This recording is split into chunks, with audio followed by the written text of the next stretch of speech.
The day started like any other, with the morning sun casting a warm glow across our kitchen. I was sipping my coffee, skimming through the newspaper, while Hazel prepared breakfast. Our routine felt comforting, almost automatic. Yet, beneath the surface, a sense of unease had been gnawing at me for weeks. Something was off, but I couldn't quite put my finger on it. "Jack, can you help me with the Christmas lights later?" Hazel's voice broke through my thoughts. "Sure, I'll get to it after breakfast," I replied, trying to shake off the unsettling feeling. As I made my way to the basement, I couldn't help but think about the odd behaviors and hushed phone calls I'd noticed recently. I chalked it up to paranoia, but deep down I knew something was wrong. The basement was a mess, filled with boxes of decorations, old furniture, and the familiar tangled ball of Christmas lights. I set to work, carefully unwinding the strands, when a glint of something unusual caught my eye. Wedged between two boxes was a pair of Hazel's underwear. It was strange to find them here, but stranger still were the stains that marked them. My heart pounded as suspicion turned into a cold certainty. I grabbed the underwear and headed upstairs, my mind racing. Hazel was in the kitchen, humming softly to herself as she cooked. I hesitated, but the need for answers pushed me forward. "Hazel, can we talk for a second?" I asked, trying to keep my voice steady. She turned, a look of mild surprise on her face. "Sure, what's up?" I held up the underwear. "I found these in the basement. Care to explain?" Her expression shifted from surprise to a mix of guilt and defiance. "Jack, I can explain." Before she could continue, our daughter Lily walked in, her eyes widening as she saw what I was holding. "Dad, what's going on?" Lily asked, her voice trembling slightly. "I think you both know exactly what's going on," I said, my voice growing firmer. "How long has this been happening?" Hazel glanced at Lily, a silent exchange passing between them. Lily looked down, unable to meet my gaze. "I'm sorry, Dad," she whispered. "I didn't want to hurt you, but..." "But what?" "You knew about this and said nothing." I couldn't believe what I was hearing. My own daughter was complicit in this betrayal. Hazel stepped forward, trying to reach out to me. "Jack, it's not what you think. We can talk about this, please." I stepped back, shaking my head. "Talk? There's nothing left to say. You've destroyed everything."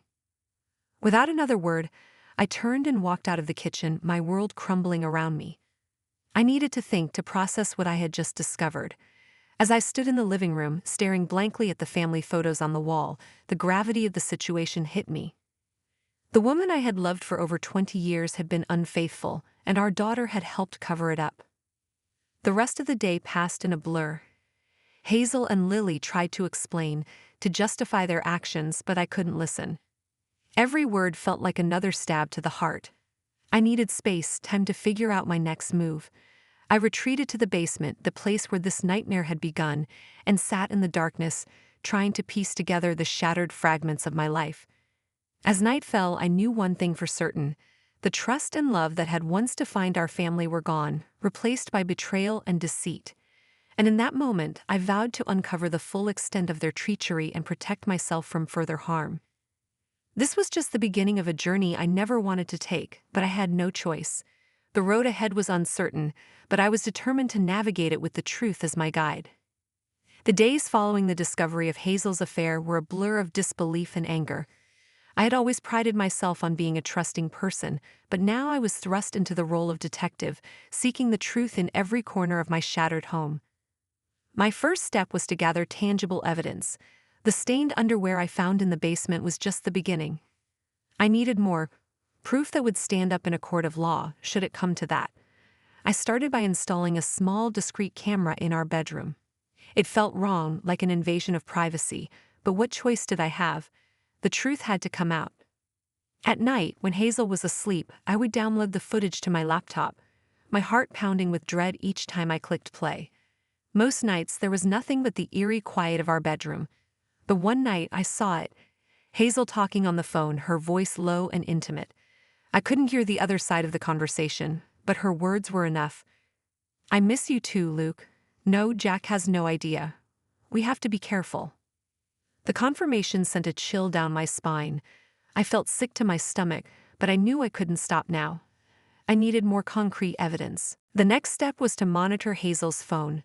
I purchased a phone case with an extra battery and a hidden recorder. It was easy to convince her to use it, given her phone's battery always seemed to die quickly. Each night, I would retrieve the recordings, piecing together snippets of her conversations with Luke. One evening, while Lily was out with friends and Hazel was in the shower, I took the opportunity to search her phone. I found messages between her and Luke, filled with endearments and plans to meet. My heart ached with each new discovery, but the more I found, the stronger my resolve became.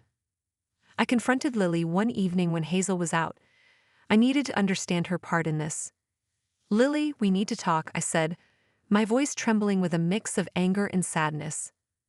Lily looked up from her phone, her expression wary. "What is it, Dad?" "I know about your mother and Luke, and I know you knew about it too. How could you keep something like this from me?" I asked, my voice breaking. She sighed, looking down at her hands. "Dad, I didn't know how to tell you. I thought maybe it was just a phase, that Mom would come to her senses." "A phase? Lily, this isn't some teenage rebellion. Your mother has been lying to us. How long has this been going on?" I demanded. "For a few months," she admitted, tears welling up in her eyes. "I didn't want to hurt you, Dad. I thought I was protecting you." "Protecting me?" I scoffed. "By keeping me in the dark? By helping her sneak around behind my back?" Lily started to cry, her shoulders shaking. "I'm sorry, Dad. I thought if I just ignored it, it would go away." I sighed, the anger draining out of me. "We can't ignore this, Lily. We need to face it head on. I need you to be honest with me from now on. Can you do that?" She nodded, wiping her tears. "Yes, Dad. I'll do whatever it takes to make this right." The next few weeks were a blur of covert operations. I installed a GPS tracker on Hazel's car, noting the times and places she met Luke. I collected samples of hair from Hazel's brush and sent them, along with the stained underwear, to a lab for DNA testing. Each new piece of evidence felt like a small victory in a war I never wanted to fight. Finally, I decided to hire a private investigator to gather photographic evidence. The investigator was thorough, providing me with pictures of Hazel and Luke meeting at a hotel, their embraces and kisses caught on camera.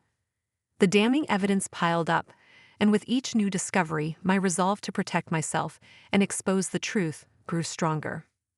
One evening, I confronted Hazel. The kids were at a friend's house, giving us some privacy.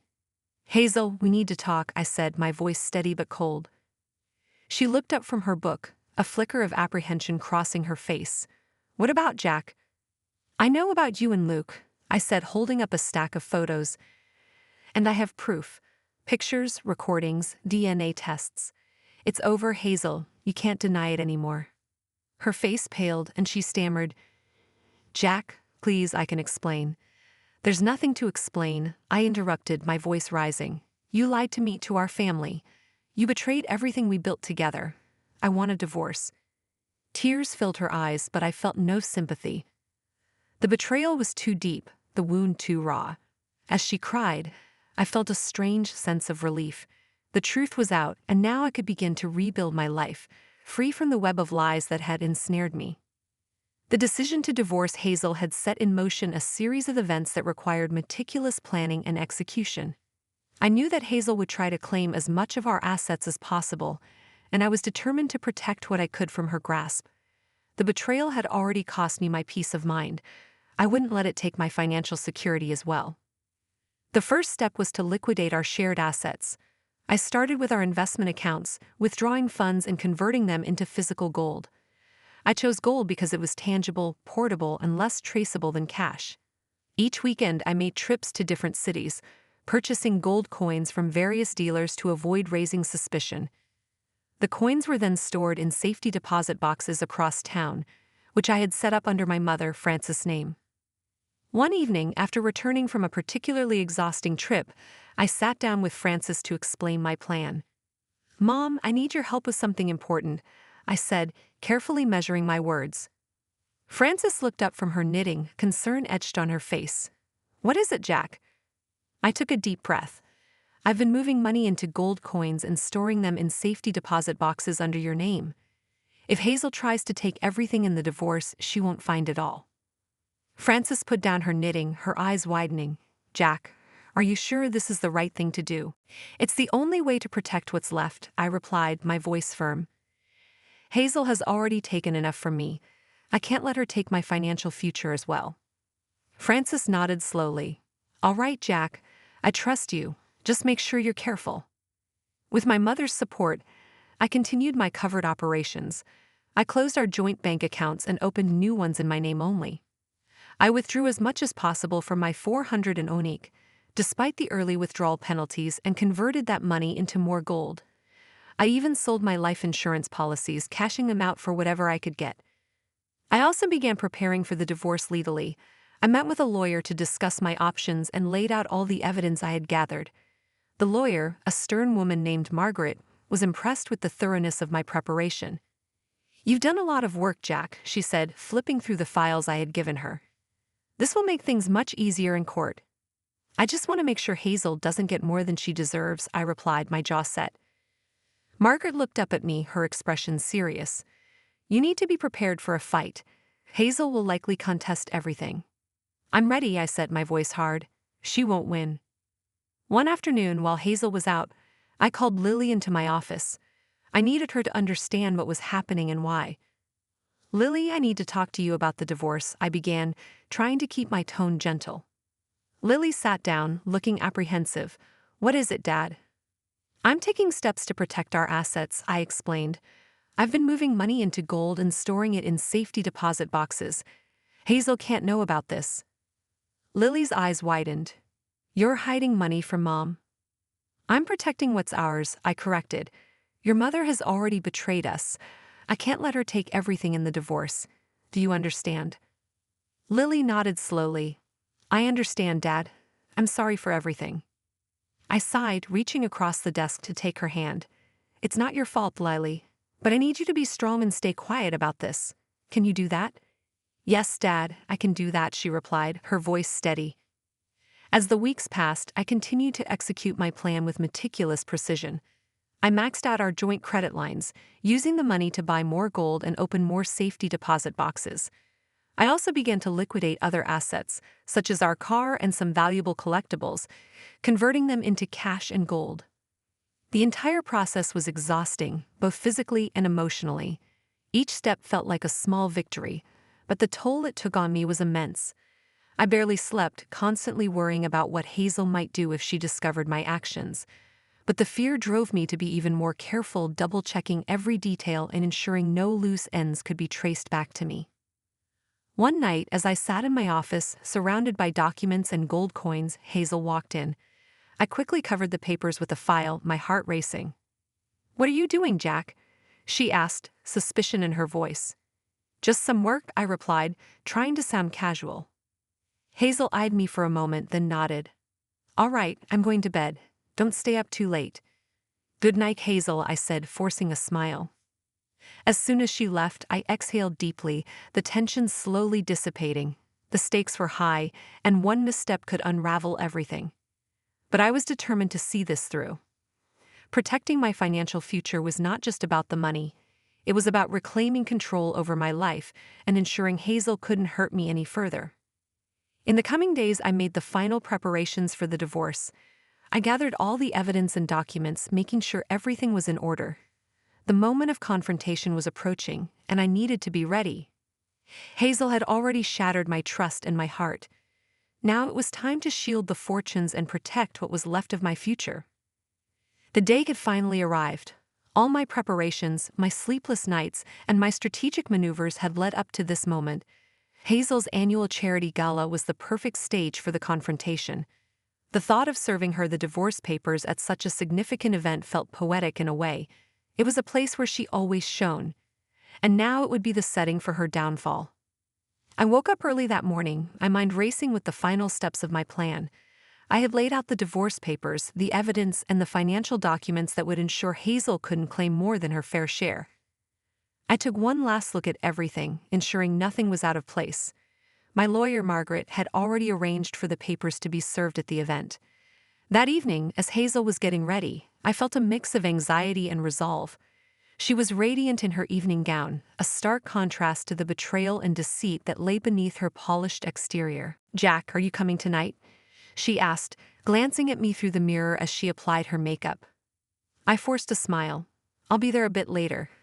I have a few things to wrap up here first. She nodded, satisfied with my answer. All right, don't be too late. This event is important to me. I know, I replied, my voice calm. I won't miss it. As she left, I sat down at my desk, my hands trembling slightly. I knew that by the end of the night, everything would change. I waited until I was sure she was gone, then headed to the venue. When I arrived, the gala was in full swing. People were mingling, drinks in hand, laughter and conversation filling the air. I spotted Hazel almost immediately, surrounded by a group of admirers, her smile bright and carefree. Little did she know what was about to happen. I nodded to Margaret, who was waiting near the entrance with the server. She gave me a reassuring nod and moved towards Hazel, papers in hand. I stayed back, watching as the server approached her. The moment he handed her the envelope, I could see the confusion on her face. She opened it, her expression changing from confusion to shock and then to anger. What is this? Hazel's voice cut through the crowd, drawing everyone's attention. The room fell silent as she read through the papers, her hands trembling. She looked up, her eyes searching for me. I stepped forward, meeting her gaze. It's over, Hazel, I said, my voice steady. I know everything. You can't do this here, she hissed, trying to keep her voice low but failing. This is the perfect place, I replied coldly. You've deceived me for months and now everyone will know. Her face turned red with anger and embarrassment. You're ruining everything. No, Hazel. You did that yourself, I said, my voice rising. You betrayed me and you betrayed our family. The crowd began to whisper, eyes darting between us. I saw Luke in the crowd, his face pale. I nodded to Margaret, who handed him a similar envelope.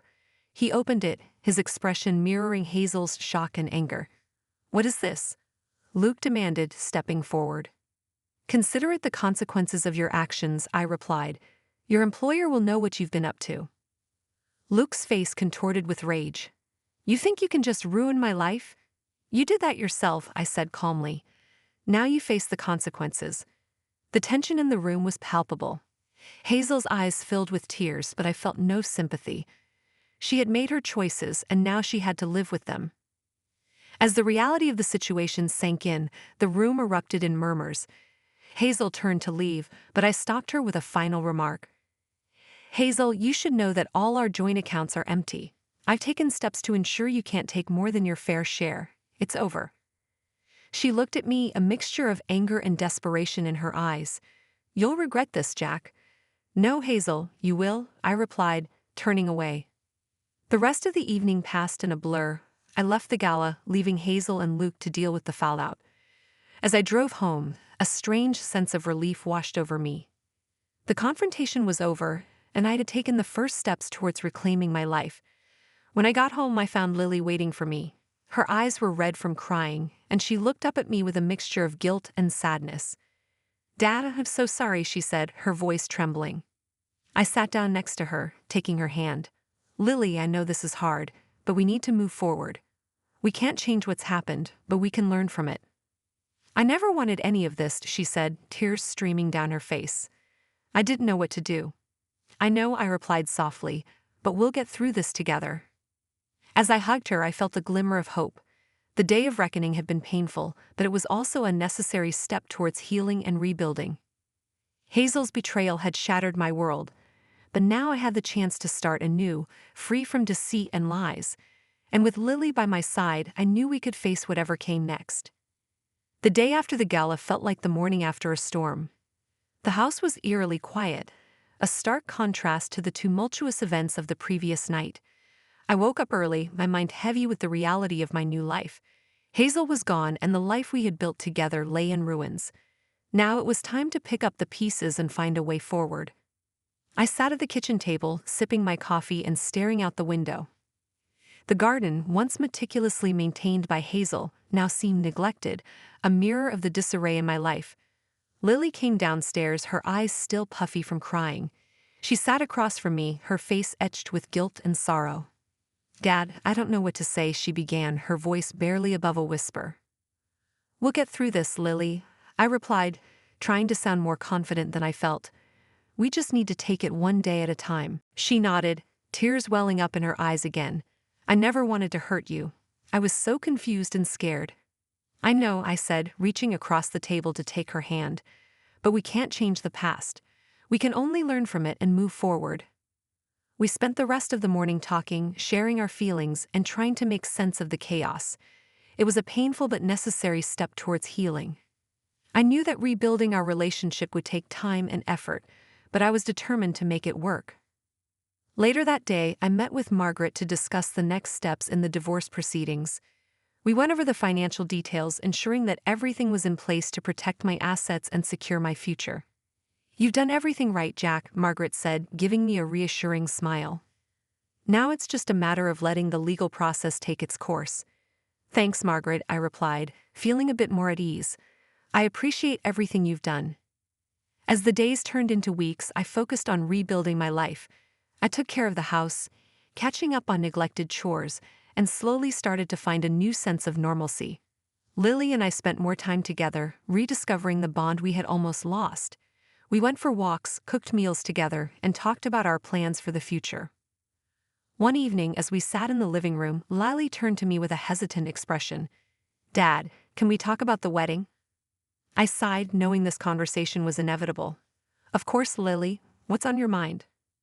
"I know Craig called off the wedding, but I still love him," she said, her voice trembling.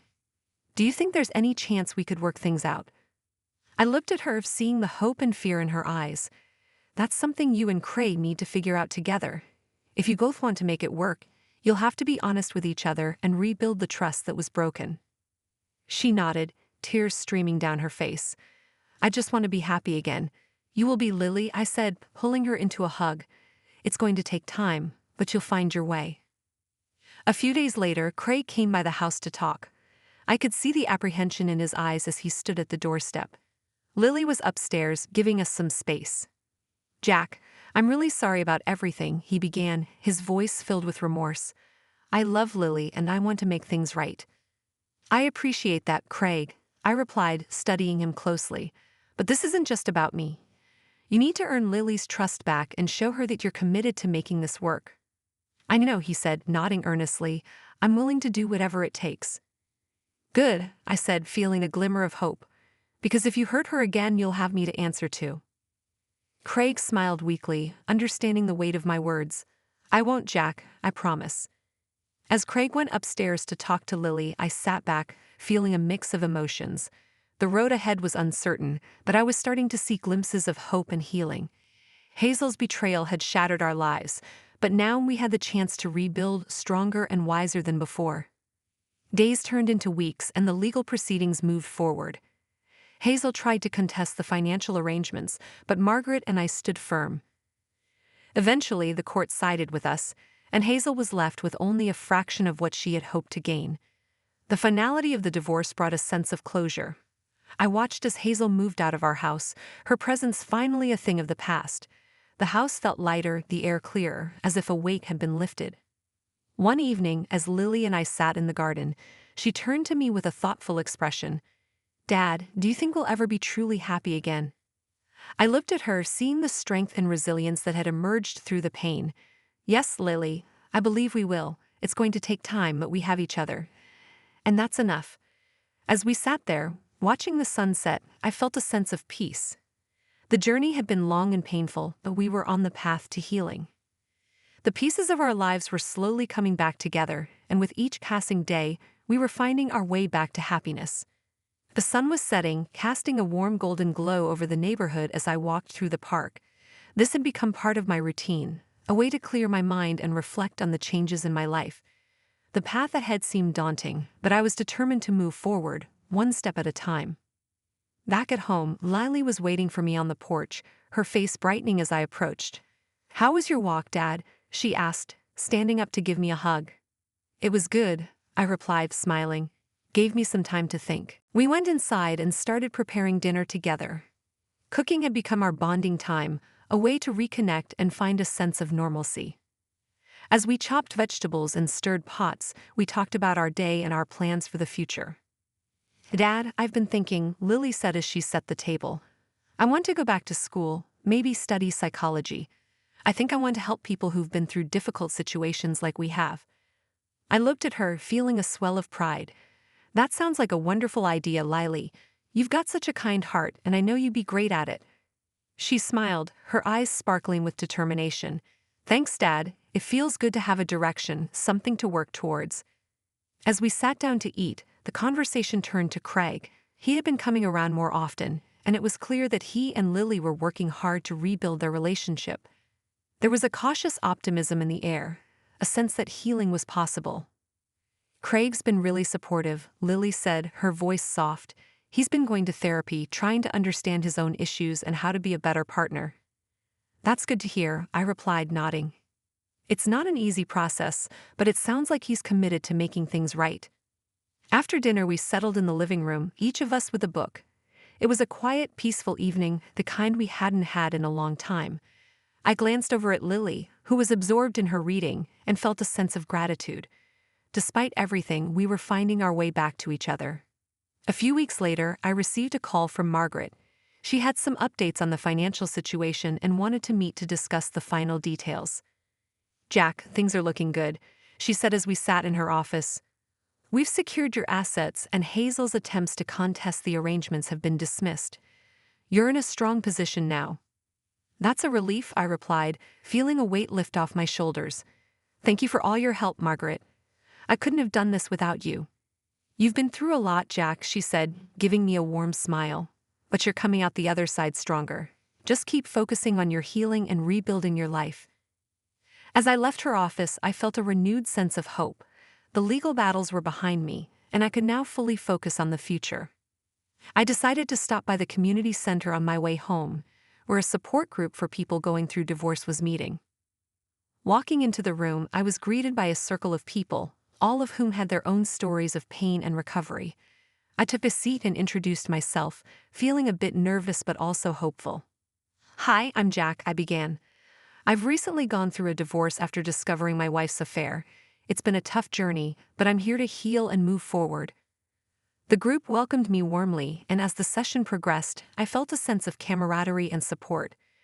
Sharing my story and hearing others' experiences helped me realize that I wasn't alone. We were all in this together, finding strength in each other's journeys. Back at home, I told Lily about the support group. She was happy to hear that I was taking steps to heal. That's great, Dad, she said, giving me a hug. It's important to have people who understand what you're going through. We spent the evening talking about the future, making plans for the coming months. Lily had enrolled in a few classes at the local college, and I had decided to take up a hobby I had always been interested in, woodworking. It felt good to have goals, something to look forward to. As the days turned into weeks, we settled into a new routine. I worked on my woodworking projects, finding solace in the rhythmic motions and the satisfaction of creating something with my hands. Lily threw herself into her studies, and her enthusiasm was contagious. Craig continued to be a steady presence in her life, and their relationship grew stronger with each passing day. One afternoon, as I was sanding a piece of wood in the garage, Lily came in, her face glowing with excitement. Dad, guess what? Craig and I have decided to take a trip together, just the two of us. We want to get away for a bit and focus on us. That sounds like a great idea, I said, smiling. A change of scenery can do wonders. We're thinking of going to the mountains, she continued, somewhere quiet and peaceful where we can really talk and reconnect. I'm happy for you, Lily, I replied. You both deserve some time to yourselves. As she left the garage, I felt a sense of contentment. The road to healing was long, but we were making progress. Each step, no matter how small, brought us closer to a new beginning. One evening, as we sat on the porch watching the sunset, Lily turned to me with a thoughtful expression. Dad, do you ever think about the future? About what comes next? All the time, I replied, gazing at the horizon, but I've learned that it's okay to take things one day at a time. The future will unfold as it's meant to. She nodded, her eyes reflecting the fading light. I like that. One day at a time. As the sun dipped below the horizon, we sat in comfortable silence, both of us lost in our thoughts. The past had been painful, but it had also taught us valuable lessons. And as we moved forward, we did so with hope and determination, knowing that together we could face whatever came our way. The days turned into weeks and the weeks into months. The wounds from the betrayal and the ensuing turmoil were still healing, but life was gradually finding its rhythm again. There were moments of reflection, tears, and laughter as Lily and I rebuilt our lives one day at a time. One crisp autumn morning, I received an unexpected phone call from my old friend Tom. He'd heard about the divorce and wanted to catch up. "Jack, it's been too long," Tom said, his voice warm with familiarity. "I heard about everything. How are you holding up?" "I'm doing better," I replied honestly. "It's been a rough journey, but I'm starting to see a light at the end of the tunnel." Tom suggested we meet for coffee at our favorite cafe downtown. It was a small, cozy place we used to frequent in our younger days, and the thought of catching up with an old friend filled me with a sense of nostalgia and comfort. As I walked into the cafe, the familiar aroma of freshly brewed coffee greeted me. Tom was already seated at a corner table, waving me over with a big smile. "Jack, it's so good to see you," he said, standing up to give me a hearty handshake. "You look well." "Thanks, Tom. It's good to see you too," I replied, taking a seat. "It's been a while." We spent the next couple of hours reminiscing about the past, sharing stories, and talking about the future. Tom's presence was a reminder of the enduring friendships that could weather any storm.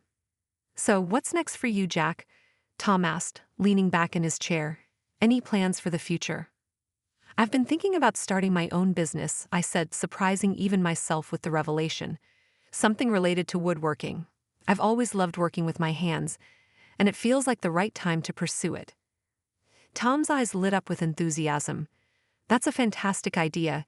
You've got the skills, and I know you have the determination to make it happen. If you need any help getting started, I'm here for you." His words filled me with a newfound sense of purpose. Starting a woodworking business was a dream I had always tucked away, but now it seemed within reach. Back at home, I shared my idea with Lily. We were sitting in the living room, the warmth from the fireplace enveloping us as we sipped on hot cocoa. "Dad, that sounds amazing," Lily exclaimed, her eyes wide with excitement. "You've always been so talented with woodworking. I think it's a wonderful idea." "Thanks, Lily," I said, smiling. "It's something I've wanted to do for a long time. I feel like it's finally the right moment." She nodded, her expression thoughtful. "You know, I could help you set up a website and market your business. I'm learning a lot about that in my classes." "That would be great," I replied, feeling a surge of pride. "We can make it a family project." Over the next few weeks, we worked together to turn the dream into reality. Lily helped me set up a website and created social media profiles to promote the business. We spent hours in the garage, which I had transformed into a workshop, crafting pieces and planning our next steps. One evening, as we were finishing up for the day, Lily turned to me with a smile. "Dad, this feels good. Like we're building something together, something that's ours." "It does," I agreed, looking around the workshop. "It's more than just a business, it's a new beginning." The support from friends and the local community was overwhelming. Orders started coming in, and soon I found myself immersed in the work I loved. Each piece I crafted felt like a step toward healing, a way to channel my emotions into something positive and lasting. One particularly busy afternoon, as I was working on a custom order, Lily came into the workshop, her phone in hand. "Dad, you have to see this," she said, excitement evident in her voice. She handed me the phone, and I saw a message from a local craft fair organizer. They had seen our work online and wanted to feature us at their upcoming event. "This is huge," Lily exclaimed, her eyes shining. "It's a great opportunity to get our name out there." I felt a mixture of excitement and nervousness. "It is," I said, nodding. "We should definitely go for it." The weeks leading up to the fair were a whirlwind of activity. We worked late into the night, preparing inventory and setting up displays. The day of the fair arrived, and as we set up our booth, I couldn't help but feel a sense of accomplishment. The fair was bustling with people, and our booth quickly attracted attention. Customers admired the craftsmanship, and many made purchases. It was a validation of our hard work and a sign that we were on the right path. As the day drew to a close, Lily and I sat back, exhausted but elated. "We did it, Dad," she said, her voice filled with pride. "This is just the beginning." "It is," I agreed, looking around at the bustling fairground, "and I couldn't have done it without you." We packed up our booth and headed home, both of us feeling a sense of achievement. The business was taking off, and with it came a renewed sense of hope and purpose. That night, as I lay in bed, I reflected on the journey we had been through. The betrayal, the pain, and the struggles were still a part of our story, but they no longer defined us. We were moving forward, building something new and meaningful. In the morning, I woke up to the sound of birds chirping outside my window. The sun was shining, and there was a crispness in the air that signaled the arrival of winter. I got up, ready to face the day with a sense of optimism and determination. Lily was already in the kitchen, making breakfast. "Morning, Dad," she said, smiling as she set a plate of pancakes on the table. "Ready to get back to work?" "Always," I replied, sitting down to join her. "Let's make today another great one." As we ate, we talked about our plans for the future. There was still a long way to go, but we were on the right track. The business was growing, and with it, our confidence and sense of purpose. The healing process was ongoing, but with each passing day, the wounds from the past hurt a little less. The glimmer of hope that had seemed so distant was now within reach, and we were determined to seize it. Together, we faced the future with renewed strength and optimism, ready to embrace whatever challenges and opportunities came our way. The journey had been difficult, but it had also brought us closer together, forging a bond that would carry us through the trials and triumphs of the days ahead.